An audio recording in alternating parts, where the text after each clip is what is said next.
পুলিশের মধ্যে তো অনেক বড় একটা অংশ রয়েছে হাসিনার, এবং সেটার পাহারাদার হচ্ছে নব্য পাহারাদার একটি দল। সরকারি প্রশাসনের মধ্যে আমরা শুনতে পাচ্ছি দুই ভাগ হয়ে গিয়েছে, প্রশাসন দুই ভাগ হয়ে গিয়েছে। অর্থাৎ ক্ষমতায় আসার আগে একদল সোপর্দ করছে, সিজদা দিচ্ছে। ইউনূস স্যার লন্ডনে গেল না, সেখানে একজনের কাছে আত্মসমর্পণ করলো না, তো সেই জায়গাটা থেকে দেখবেন 12 তারিখে খেলা পরিবর্তন হয়ে যাবে। তারপরে ঘুরে ফিরে দেখবে যে উল্টা জায়গায় হলো গিয়েছি। ইনশাল্লাহ জনগণের উপরে বড় কোনো শক্তি নাই, এস্টাবলিশমেন্ট দিয়ে খেলার চেষ্টা চলতেছে, সেটারই ধারাবাহিকতায় সাংবাদিকদের উপরে তারা ক্ষুব্ধ হয়েছে। এখন মানুষ যেটা চায়, সাংবাদিকদের দোষ কি? এখন মানুষের ভয়ে ইনব্যালেন্সড হয়ে সাংবাদিকদেরকে পেটাচ্ছে। সাংবাদিকদের দোষ কি? এটা তো প্রথমেই ফ্রিডম অফ এক্সপ্রেশনের উপরে থ্রেট। অর্থাৎ আপনি যে আসলে মানুষকে কথা বলতে দিবেন না, প্রেস মিডিয়া বন্ধ করবেন। গতকালকে একটা ট্রেইলার ছিল, এই ট্রেইলার দেশবাসী দেখেছে, আমাদের আর মুভি দেখার দরকার নেই। আমরা ট্রেইলারে দেখেছি কী ধরনের ফেসিবাদী একটা জিয়াবাদ আসতেছে আমাদের সামনে।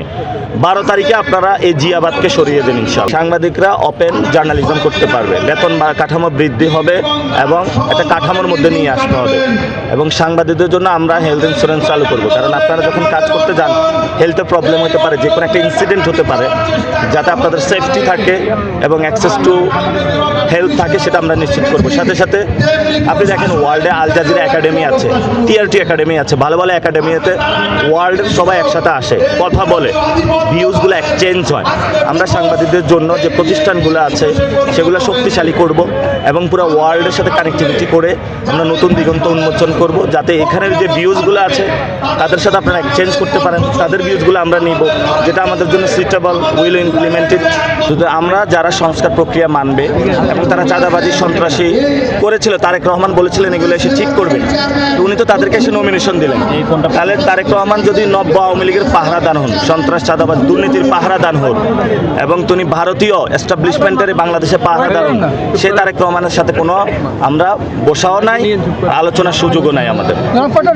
আজকের অনুষ্ঠানের মূল একটা কারণ হচ্ছে ক্রিকেট, যেটা বিশ্বকাপটা আজকে শুরু হয়েছে, যেখানে বাংলাদেশের খেলা কথা ছিল। আজকে বাংলাদেশ যে জার্সিটা পরে খেলার কথা, ওই জার্সিটাও আজকে রিলিজ দেওয়া হয়েছিল, লিক হয়ে গেছে, বাংলাদেশ খেলতে পারলো না। এটা হলো দেখেন, আগে আমাদের সার্ক ছিল, সার্কে তারা কি করছে, সার্ক অ্যাক্টিভ হতে পারে নাই। আমাদের ইকোনমিকভাবে পুরো দক্ষিণ এশিয়া নিগৃহীত হয়েছে আমরা। এখন খেলা দেখেন, খেলা কিন্তু অনেকে বলে অ্যাপলিটিক্যাল, আমি খেলাকে অ্যাপলিটিক্যাল মনে করি না। খেলা ইটসেলফ অ্যাপলিটিক্যাল আমার কাছে মনে হয়, পলিটিক্যাল জায়গা থেকে এটা করেছে। তো যারা অ্যাপলিটিক্যাল বলেন খেলাকে, খেলা অলসো অ্যাপলিটিক্যাল। ইন্ডিয়া যে আইসিসি অংশগ্রহণ করতেছে বা সেখানে ডমিনেট করতেছে, এটা তারা পলিটিক্যাল সফট পাওয়ার হিসেবে ব্যবহার করে।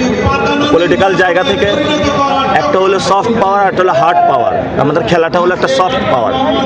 আমাদের এই কালচারগুলো যারা আছে, অথবা সেইখানে আমরাও আমাদের জায়গা থেকে সক্রিয় হওয়া উচিত। আমাদের দেশে অনেক খেলা আছে, আমাদের জাতীয় খেলা কি হাডুডু, আমাদের হাডুডুকে উঠাইতে হবে। বাস্কেটবল, ভলিবল, অন্য খেলাগুলো ফ্লারিশ করতে হবে। শুধু একটা ডোমিনেন্স আমাদের করে থাকতে হবে না, আমাদের অন্য খেলাতেও নজর দিতে হবে। সব টাকা শুধু ক্রিকেটে ইনভেস্ট করলে হবে না। হাডুডু জাতীয় খেলায়, মেয়েদের আর্চারি খেলা এবং বক্সিং খেলা, এগুলো তো আমাদের ইনভেস্ট করতে হবে। ডাইভার্সিফিকেশন, ইনশাল্লাহ আমরা আসলে ডাইভার্সিফিকেশন ইনভেস্টমেন্ট করবো খেলাতে, যাতে সকল খেলা উঠে আসতে পারে।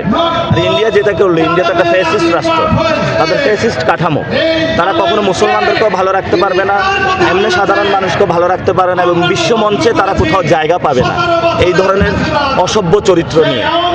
আমরা মনে করি তারা একটা সিভিলাইজড কান্ট্রি হবে। ইন্ডিয়াতে অনেক মানুষ আছেন ভালো, তাদের সাথে আমাদের সাথে সম্প্রীতি রয়েছে, যোগাযোগ রয়েছে। তাদের যে এস্টাবলিশমেন্ট, এটা ঠিক না, এবং এটারই এক্সটেনশন ছিল শেখ হাসিনারটা। তো এই এক্সটেনশন যদি আমাদের আবার তারেক রহমান ধরেন এবং এগুলোর মধ্যেই থাকেন, তাহলে তো প্রবলেম। এই এক্সটেনশন আমরা বিদায় করলে ইনশাআল্লাহ ভবিষ্যতে বিশ্বকাপ বাংলাদেশে অনুষ্ঠিত হবে, যেখানে সবাই এসে নিরাপদে খেলতে পারবে। আমরা তখন ইন্ডিয়াকেও খেলতে দিব। আমরা তো ছোট লোক না, আমরা বড় লোক অনেক।